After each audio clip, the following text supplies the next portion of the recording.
हर हर महादेव, जय माता जी। मैं हूँ अर्चना तिवारी। स्वागत है आप सभी का मेरे चैनल ज्ञान की बात विद अर्चना चिंतामणि में। दोस्तों, आज की वीडियो में हम जानेंगे सावन मास 2026 रुद्राभिषेक नियम, जिसमें कैसे करें, क्या करें। अगर आप भी कर रहे हैं तैयारी रुद्राभिषेक कराने का अपने घर में, तो जान लीजिए रुद्राभिषेक का महत्व, सरल पूजा विधि और कैसे कराएंगे, किन किन बातों का ध्यान रखेंगे, कौन सी गलतियां आपसे नहीं होनी चाहिए और आप किस वेश पर कराना चाहते हैं रुद्राभिषेक, क्योंकि रुद्राभिषेक कराने का विशेष बहुत सारे नियम हैं। पर बहुत नियम न जानने के कारण कुछ लोग कराते भी हैं तो उसका फल नहीं प्राप्त कर पाते हैं, क्योंकि जब उद्देश्य परफेक्ट होता है तभी हम अपने सपने की तरफ आसानी से बढ़ सकते हैं। अगर कुछ पाना होता है तो एग्जैक्ट रूप से नाम रखना पड़ता है, और अपने जीवन को अगर बनाना पड़ता है तो आपको बोलना भी पड़ता है। तो इसलिए इस बात का ध्यान रखें कि किन किन कार्यों पर किस हिसाब से आप कराएंगे रुद्राभिषेक। इस वीडियो को देखकर आपको समझ में आ जाएगा और सारे नियम पता हो जाएंगे। इससे क्या होगा कि आपसे गलतियां नहीं होंगी, और आप जो कराएंगे, जब आपको जानकारी होती है, किसी चीज़ का अनुभव होता है, तो आप चाह कर भी आपसे ना कोई गलत करवा सकता है, ना आप उसमें गलत कर पाते हैं।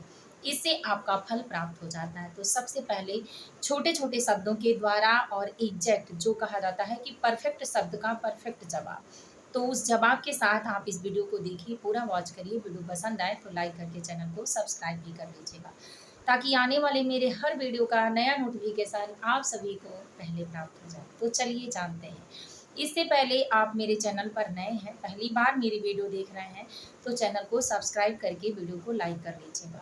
रुद्राभिषेक का समस्त नियम जानने के लिए नीचे डिस्क्रिप्शन बॉक्स में टाइटल की जगह पे सारी चीज़ें लिखी हुई आपको मिल जाएगी, तो वहाँ से टच करके आप सारी चीज़ों को, सारे प्रारूप को अच्छे से पढ़ लें, ताकि आप वीडियो देखकर अगर नहीं समझ पाते हैं, मैं कोशिश करती हूँ कि आपको पूरा समझ में आए, लेकिन बाई चांस आपसे कोई सवाल छूट जाता है, कोई लाइन छूट जाती है, तो उसको जानने के लिए आप पूरा वॉच करिए और पूरा पढ़िए, ताकि आपको समझ में आ जाए।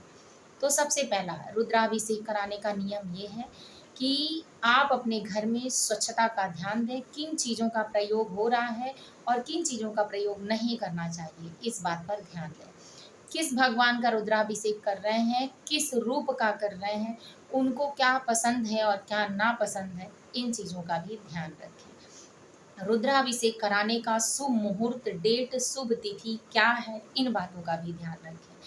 इसके बाद रुद्राभिषेक का महत्व क्या होता है, किस उद्देश्य से आप रुद्राभिषेक कराना चाहते हैं, इस बात का भी ध्यान रखें। जैसे मैं इस हर एक बात का एक एग्जाम्पल देती हूँ। पहला, कि रुद्राभिषेक कराने से आपके घर का ऑरा जो होता है, जो नकारात्मक शक्तियाँ होती हैं, अपने आप समाप्त हो जाती हैं। परिवार में कलह क्लेश, लड़ाई झगड़े समाप्त हो जाते हैं, बिल्कुल नहीं होते, शांति बन जाती है।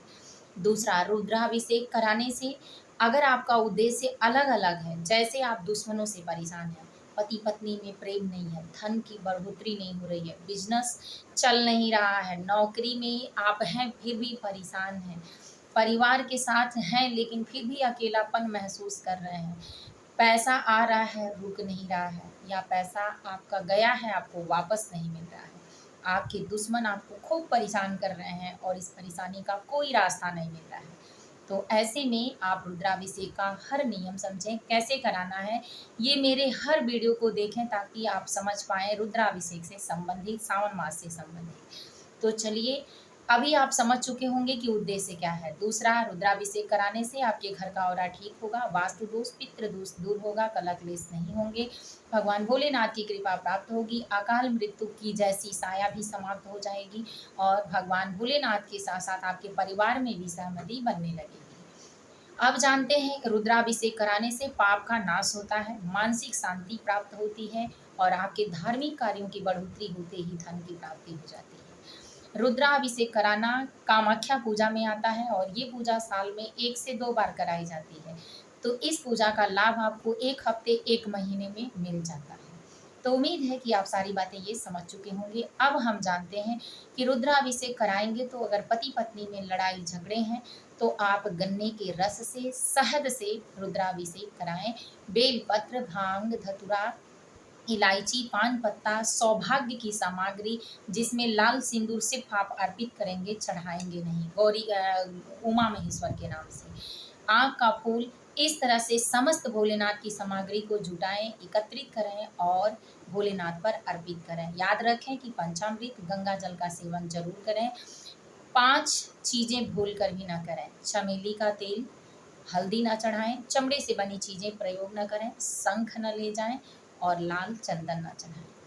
शीतल चंदन, भस्म, चंदन, सुगंधित चंदन, गंध चंदन इत्यादि ये चीज़ें भोलेनाथ को बेहद प्रिय है, तो जरूर चढ़ाएं। पंचामृत से स्नान कराएं, शुद्ध गंगा जल से स्नान कराएं।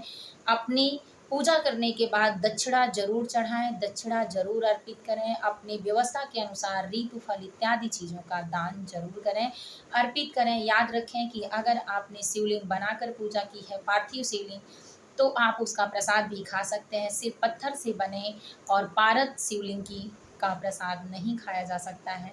काले पत्थर वाली बाकी सब शिवलिंग का प्रसाद खाया जा सकता है। और आप जब जल गिरता हुआ भोलेनाथ के शिवलिंग से नीचे जहाँ गिरता है, वहाँ से उठाकर अपने कान, आँख और नाक पर, गले पर लगाएं। आपका मन वचन क्रम सब वाणी शुद्ध हो जाएगा। माता की विशेष कृपा प्राप्त होगी और रुद्राभिषेक कराने का आपका महत्व भी सफल होगा। उद्देश्य आपका सही है तो कर्म भी आपका सही जाएगा, धर्म की बढ़ोतरी होगी और भगवान भोलेनाथ की विशेष कृपा आपके परिवार पर बनेगी। तो उम्मीद है कि आप मेरी बातें समझ गए होंगे। फिर मिलती हूँ नए वीडियो में नए ज्ञान के साथ। तब तक वीडियो यहीं एंड करती हूँ। अब मिलूंगी आपको कि घर पर सरल विधि के द्वारा रुद्राभिषेक महिलाएं, बहनें, भाई दूर हैं, कहीं दूर दराज जगहों पर हैं, तो कैसे करें। तो चलिए, मन के भाव से भाव जीत होती है, भगवान भाव के भूखे होते हैं। फिर मिलती हूँ, तब तक के लिए हर हर महादेव कमेंट बॉक्स में जरूर लिखें।